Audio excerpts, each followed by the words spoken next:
Morihei Ueshiba, founder of Aikido.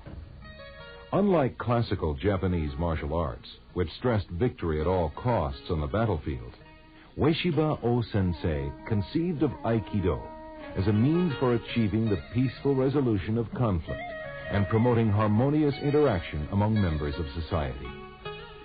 Today, the martial art he originated is practiced by more than 300,000 enthusiasts all over the world. The founder passed away in 1969, and for many of today's practitioners, he has assumed an almost mythical dimension. Yet to convert this most extraordinary individual into a mere icon would render a disservice to the ideal he strove so hard to achieve. What is the origin of Aikido techniques? What influences shaped the founder's thinking? It is the early formative years of Morihei Ueshiba which hold the key to an understanding of the uniqueness of modern Aikido. Let us explore the events of the life of the young Morihei Ueshiba in order to lift the shroud of mystery surrounding the creation of Aikido.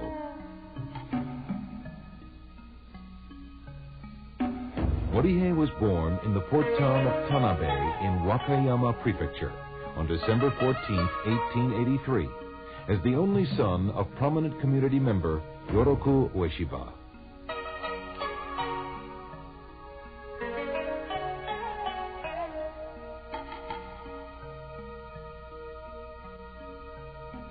Yoroku was a man of considerable means and served as a town councilman for many years. Morihei started out as a sickly child, but with his father's encouragement, he engaged in strenuous exercise, gradually achieving robust health.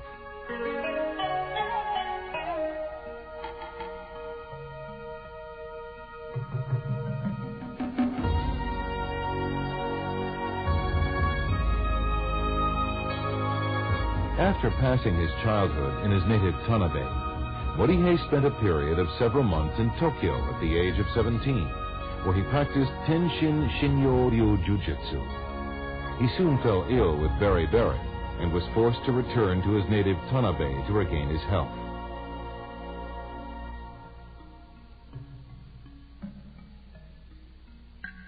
In late 1903, Morihei joined the Japanese Imperial Army shortly before the outbreak of the Russo-Japanese War.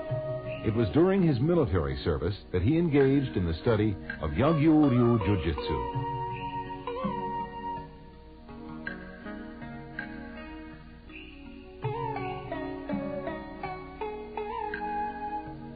Back home in Tanabe, after distinguishing himself in military service, Morihei spent several restless years, during which time he engaged in a brief period of training in judo about 1910.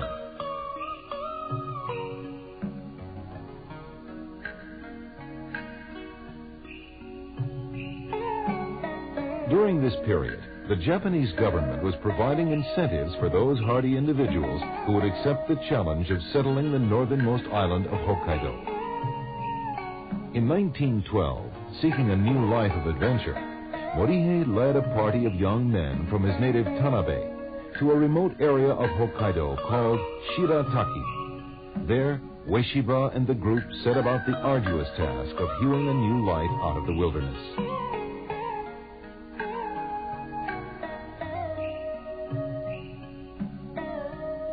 Morihei was a leading citizen in this sparsely populated area and served for a time as a councilman.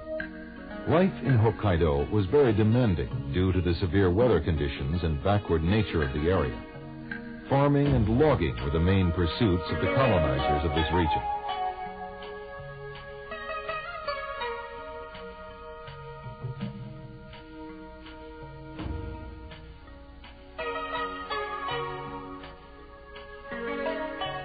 In 1915, Morihei had his fateful first encounter with Sokaku Takeda of Daito-ryu Jujutsu. This meeting changed the course of the founder's life, and the techniques of Daito-ryu left an indelible stamp on the Aikido which would later emerge. Morihei later invited his teacher Takeda to his home in Shirataki to accelerate his learning of the techniques of Daito-ryu. After a short time, Morihei was awarded scrolls attesting to his proficiency in Daito-ryu Jujutsu.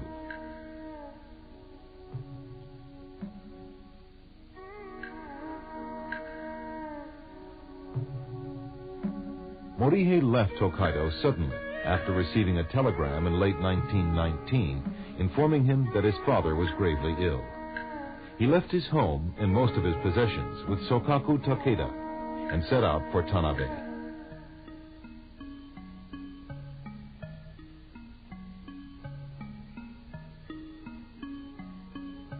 As Morihei was en route to his hometown, another event of great importance in the future development of Aikido was to take place. He detoured to the town of Ayabe near Kyoto to visit the center of the Omoto religion and pray for his father's recovery. It was there he met a most extraordinary individual, the colorful and enigmatic Onisaburo Deguchi. Deguchi, the prime mover behind the explosive growth of the Omoto religion, was soon to become Morihei's spiritual mentor, and Onisaburo's philosophical views would later serve as the ideological basis of Aikido.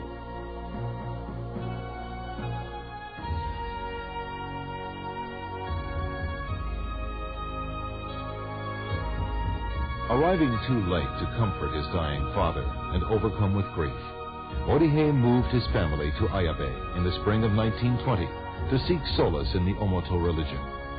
He became an active member of the religious community and a trusted follower of Onisaburo Deguchi.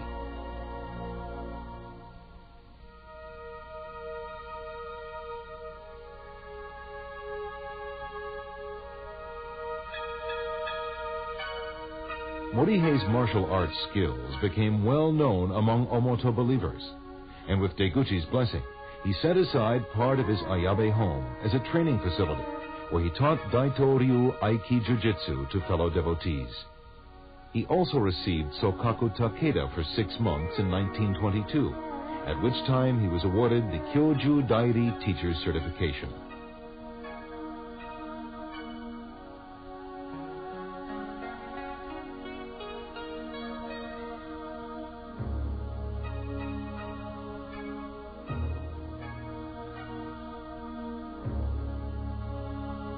Ueshiba became part of the inner group of Reverend Deguchi and served as his bodyguard.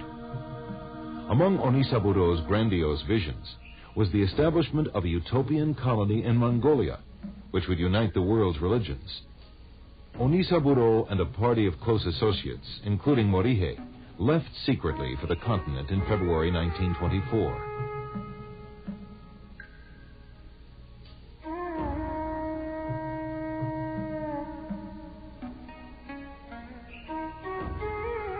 Deguchi's group became embroiled in local politics and obtained the backing of a prominent rebel leader. Their plans were, however, thwarted, and Deguchi, Ueshiba, and the other members of their party were captured by government authorities.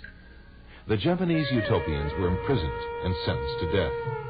Only through the intervention at the last moment of the local Japanese consul were they saved.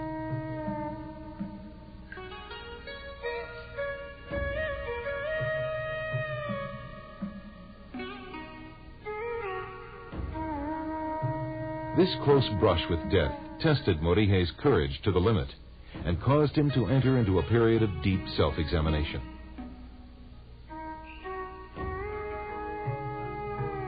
Following the harrowing experience in Mongolia, Ueshiba resumed martial arts instruction in Ayabe and other locations in the Kansai area.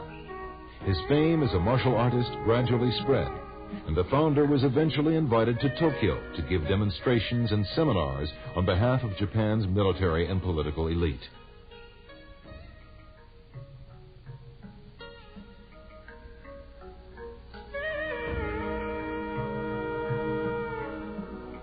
Among his most ardent supporters was Admiral Isamu Takeshita, a retired officer with a distinguished career in the Foreign Service. Also a martial arts enthusiast, Takeshita was instrumental in having Ueshiba relocate to Tokyo in 1927.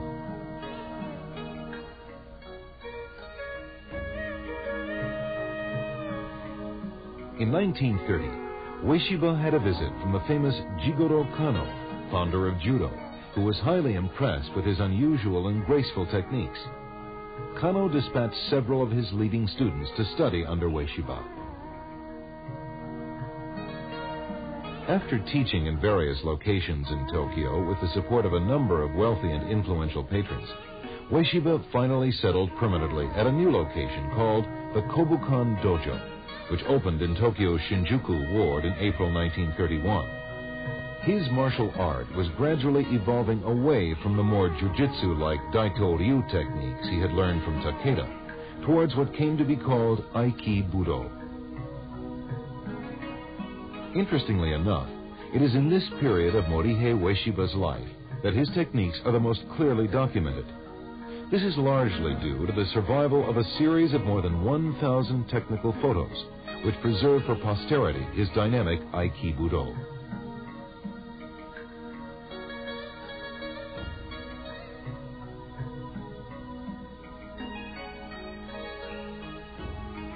Although Ueshiba had already begun to transform the techniques of Daito-ryu according to his own vision, these photos provide conclusive evidence of the continuing influence of Sokaku Takeda's teachings on early Aikido.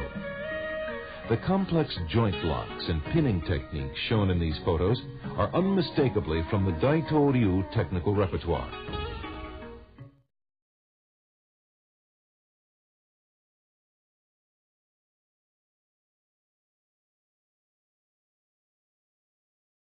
Today's practitioners, he has assumed an almost mythical dimension. Yet to convert this most extraordinary individual into a mere icon would render a disservice to the ideal he strove so hard to achieve.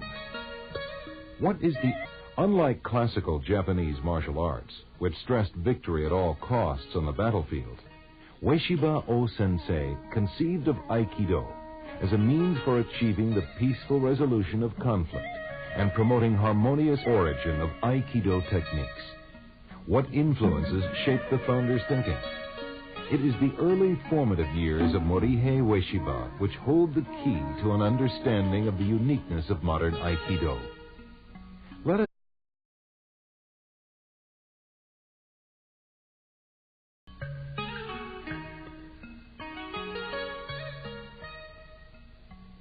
Morihei Ueshiba, founder of Aikido. Interaction among members of society. Today, the martial art he originated is practiced by more than 300,000 enthusiasts all over the world. The founder passed away in 1969, and for many of